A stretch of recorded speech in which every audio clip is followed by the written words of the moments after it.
Shalom Bapak Ibu Saudara dan anak-anakku sekalian yang terkasih di dalam Tuhan Yesus Kristus. Selamat pagi. Puji Tuhan kita dapat berjumpa kembali dalam renungan pagi satu hati. Sapaan Tuhan tiap pagi. Tema renungan pagi hari ini adalah indahnya menjadi Kristen atau indahnya menjadi pengikut Kristus.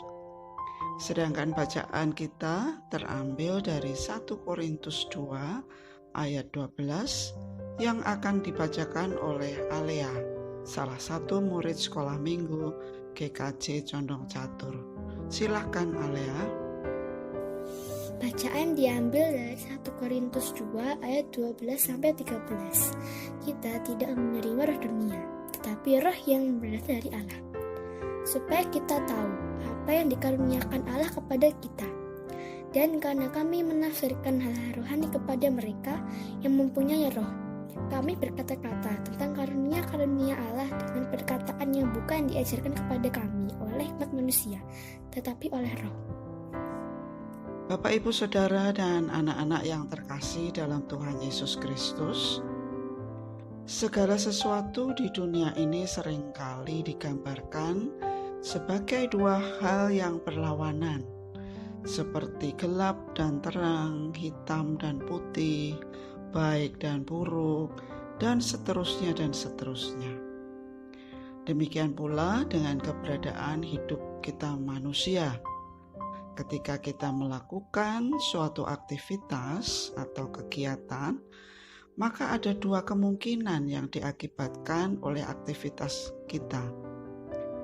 Kemungkinan pertama, aktivitas itu bisa berdampak baik atau positif, dan kemungkinan yang kedua, aktivitas kita bisa berdampak buruk atau negatif. Seorang anak yang terbiasa melakukan kecurangan dalam pergaulan dengan teman-temannya atau memperoleh keberhasilan dengan cara melakukan kecurangan ketika menempuh pendidikan di sekolah, maka ia akan menganggap bahwa keberhasilan itu dapat dengan mudah diperoleh dengan cara melakukan kecurangan.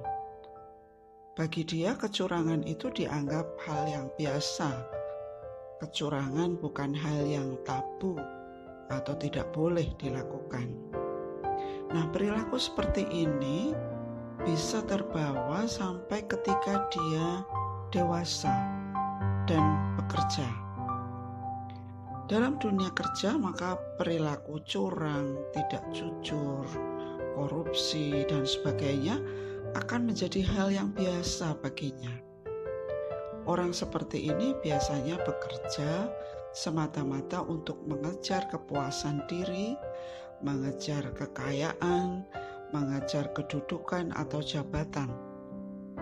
Orientasinya hanya kepada dirinya sendiri, sehingga dia tidak memberi dampak positif apapun bagi orang-orang di sekitarnya atau lingkungannya. Semua itu didorong oleh roh dunia yang menguasai hidupnya. Roh dunia adalah roh yang menyebabkan kita hidup tidak sesuai dengan kehendak Allah. Roh dunia membuat kita menjadi orang-orang yang tidak mengenal kasih dan kebaikan. Karena roh dunia cenderung mendorong kita untuk berbuat dosa. Namun puji Tuhan, sebagai pengikut Kristus, kita telah menerima roh yang berasal dari Allah, sehingga hidup kita tidak lagi dikuasai oleh roh dunia. Roh Allah akan mendorong kita untuk memberi dampak positif kepada sesama kita melalui apapun yang kita lakukan. Orientasi kita bukan untuk diri kita sendiri. Kita tidak bekerja untuk kepuasan diri. Kita tidak bekerja untuk mendapat kekayaan yang akan kita nikmati sendiri. Atau kita tidak bekerja untuk menyombongkan dan mendapatkan pujian atau mendapatkan kedudukan untuk diri kita sendiri. Dalam konteks jemaat Korintus, mereka mungkin berpikir bahwa penerimaan keselamatan harus melalui usaha manusia, terutama menurut cara-cara hikmat duniawi. Dalam Efesus 2 ayat 8 dan 9, Paulus menyatakan bahwa keselamatan itu murni pekerjaan Allah. Melalui roh yang berasal dari Allah, kita dimampukan mengerti bahwa keselamatan kita diberikan oleh Allah secara cuma-cuma melalui pengorbanan Tuhan Yesus Kristus. Dengan dorongan roh Allah, maka apapun yang kita lakukan adalah merupakan ungkapan rasa syukur atas keselamatan yang dikaruniakan kepada kita, sehingga hal tersebut akan memberi dampak positif bagi orang-orang dan lingkungan di sekitar kita. Roma 12 ayat 10 mengatakan demikian, jika Roh Kudus tinggal di dalam hati kita, maka kita harus senantiasa saling mengasihi sebagai saudara.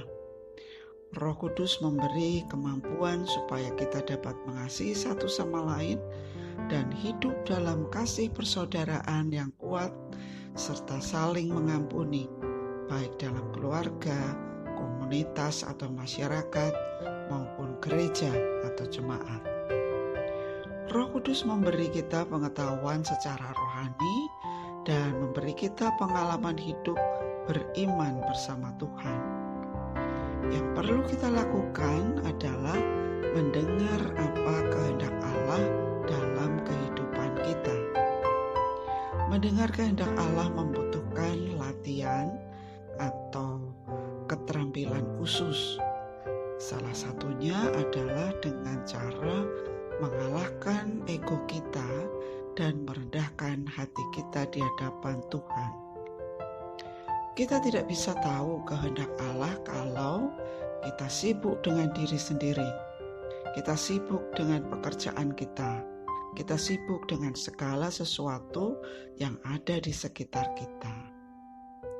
Puji Tuhan, saat ini ketika kita harus banyak tinggal di rumah karena pandemi COVID-19 ini, kita punya banyak waktu untuk menciptakan saat hening untuk mendengarkan suara Allah. Percayalah bahwa kita akan menemukan keindahan hidup sebagai pengikut Kristus bila kita menyediakan diri kita agar Roh Kudus tinggal di dalam hidup kita. Tuhan memberkati kita. Amin.